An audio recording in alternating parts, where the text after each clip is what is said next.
के जो defence minister हैं वो आए हैं इंडिया, और इंडिया आकर जर्मन और इंडियन कंपनीज जो हैं वो सबमरीन्स बना रही हैं। पाकिस्तान ने हर समय एक गंदे 2% के बिचौलिए जैसा व्यवहार करा है। इंडियन डिफेंस जो बजट है वो जिस रफ्तार से बढ़ाए जा रहे हैं, तो ये खातर ख्वाह इस बात को इंडिकेट करता है कि वो किस तरह से अपनी मिलिट्री ताकत के जरिए, न्यूक्लियर पावर के जरिए ये जो हाइपरसोनिक वेपन्स बना रहे हैं, हाइड्रोजन बम। $5.2 बिलियन की जो प्रोजेक्ट हैं, 6 सबमरीन जो है वो बनेंगी इंडियन नेवी के लिए। हम लोग तो आईएमएफ के ऐसे चुंगल के अंदर फंसे हैं। इंडिया ने एक दफा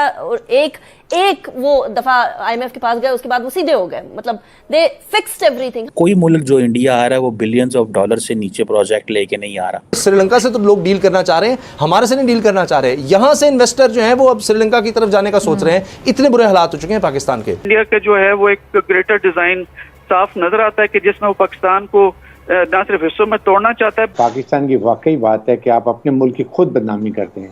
कभी कोई कह रहा है डिफॉल्ट हो रहा है पाकिस्तान, कभी कह रहा है कि पाकिस्तान की न्यूक्लियर की प्रॉब्लम है। इंडिया जो है वो अपनी सारी skilled workforce German skilled workforce के साथ में लाएगा। अमेरिका की तो बात ही नहीं करें।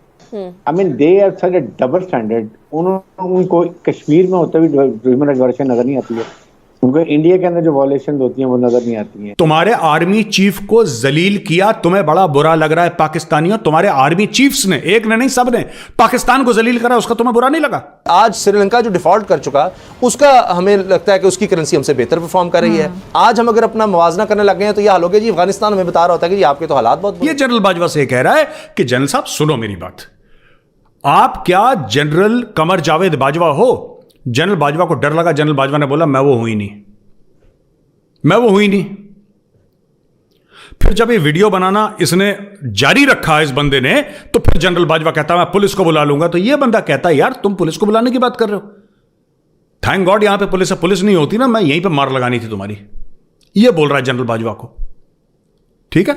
और ये जनरल बाजवा को और पूरा अफगानिस्तान पाकिस्तान ने क्या करा इसके बारे में गंदी गंदी गालियां दे रहा। अच्छा, पाकिस्तानियों को भी ये नहीं पता, पाकिस्तानी भी सपोर्ट कर रहे हैं यार।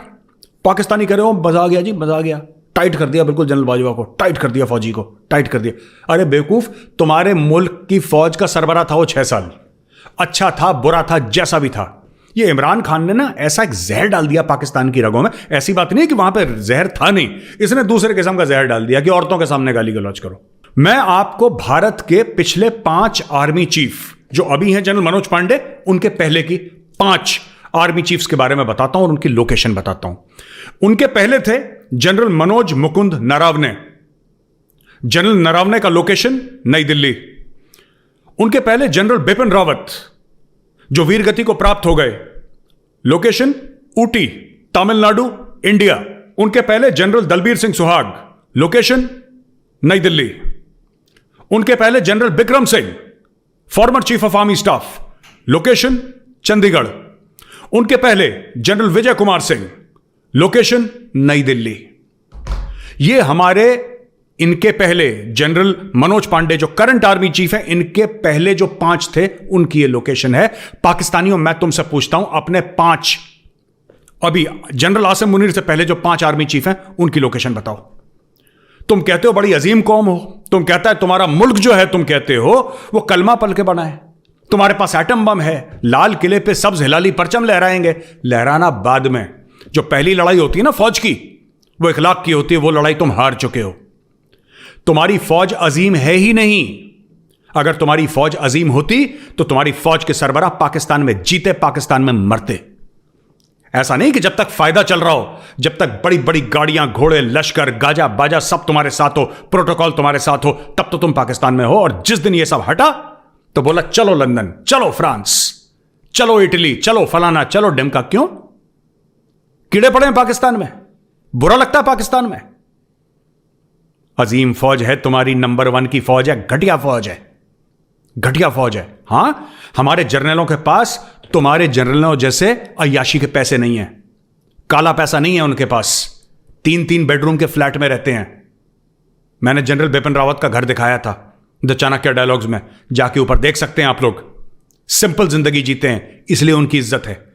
जब हमारे आर्मी चीफ रिटायरमेंट के बाद जब सड़क पे चलते हैं ना, लोग आके उनके पैर छूते हैं और तुम्हारे यहां उनके मुंह पे थूकते हैं। अजीम फौज जो है। डिफेंस मिनिस्टर है वो आए हैं इंडिया, और इंडिया आकर वो जो बड़ा काम हो रहा है वो ये है कि जर्मन और इंडियन कंपनीज जो हैं वो सबमरीन्स बना रही हैं। और ये आप समझ लें कि एक बहुत बहुत बड़ी डेवलपमेंट है इंडिया और जर्मनी के ताल्लुकात के अंदर। और इसमें लार्जली अगर आप इसको देखें,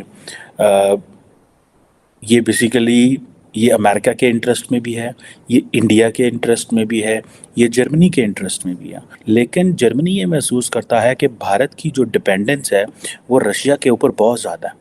सो ये जो इंडिया की जो रिलायंस है रशिया के ऊपर, ये जर्मनी के इंटरेस्ट में नहीं है। ये जर्मन डिफेंस मिनिस्टर जो बोरिस पिस्टोरियस है, ये उन्होंने कहा है।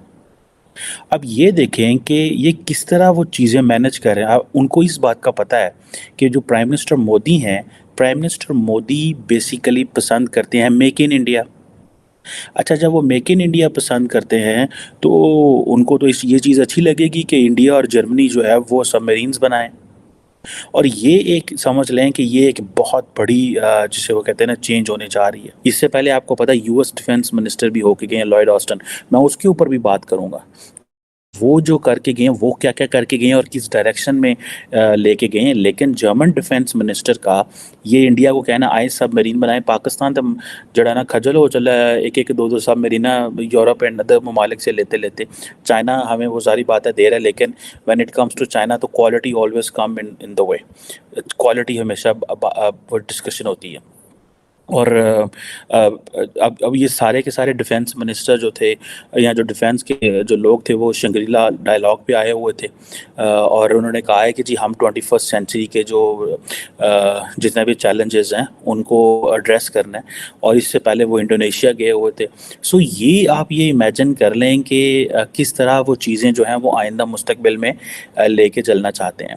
और सुनने में आ रहा है कि तकरीबन $5.2 बिलियन की जो प्रोजेक्ट हैं, 6 सबमरीन जो हैं वो बनेंगी इंडियन नेवी के लिए। सो $5.2 बिलियन। सो कोई मुल्क जो इंडिया आ रहा है वो बिलियंस ऑफ डॉलर से नीचे प्रोजेक्ट लेके नहीं आ रहा। और इसके लिए एक प्रिलिमिनरी एग्रीमेंट और मेमोरेंडम ऑफ अंडरस्टैंडिंग जो है वो साइन होगा। फिर डिफेंस मिनिस्टर और ये जो है वो ये सारी चलेंगे। फिर दिल्ली से लोग इंडिया जाएंगे, जर्मनी जाएंगे। और ये जो डील थी क्या सबमरीन डील थी, that was already on agenda. उन्होंने ये एक जर्मन ब्रॉडकास्टर है ARD, बाय चांस मैं भी इस चैनल पे जर्मन TV पे आया हूँ कई दफ़ा to talk about Pakistan internal situation. और अगर आप ये सारे का सारा ये रोल देखें कि ये सारी की सारी जो डेवलपमेंट देखें तो आपको पता चलेगा कि इंडिया को अमेरिका क्या दे रहा है, जर्मनी क्या दे रहा है। फॉर एग्जांपल आप यही एनालिसिस कर लें कि जब क्या नाम है उसका लॉयड ऑस्टिन आए तो एक रोड मैप के ऊपर बात हुई है। इंडिया और अमेरिका जो है वो रोड मैप की बात कर रहे हैं, किसके लिए? For defence industry cooperation. और ये कुछ जारी बात है फॉर द फ्यू ईयर्स। और ये आप देखेंगे ये जो 2 दिन का लॉयड ऑस्टिन का विजिट था, ठीक है, इसको जो टर्म दी गई है, जैसे कहते हैं ना लार्जर एक टर्म दी गई है, उसको कहते हैं ambitious new road map. Ambitious new road map means कि ਇਹਦੇ ਵਿੱਚ ਅੱਗ ਹੀ ਅੱਗ ਹੈ। Mean there is a lot more which will happen. There is something that is attractive for both. और ये फास्ट ट्रैक पे हाई प्रायोरिटी को डेवलपमेंट को प्रोडक्शन प्रोजेक्ट्स हैं। इसमें आप इमेजिन कर लें ये सारी की सारी जो टर्मिनोलॉजी मैं आपको बता रहा हूँ कि हाई ट्रैक, हाई प्रायोरिटी, को डेवलपमेंट एंड को प्रोडक्शन। जो इंडिया चाहता है कि को डेवलपमेंट भी करें, को प्रोडक्शन भी करें, सारा कुछ इंडिया के अंदर लेके आएँ, यहाँ पे नौकरी दें। नरेंद्र मोदी कहते हैं कि मेक इन इंडिया करें, तो होर उन्होंने की चाहिए।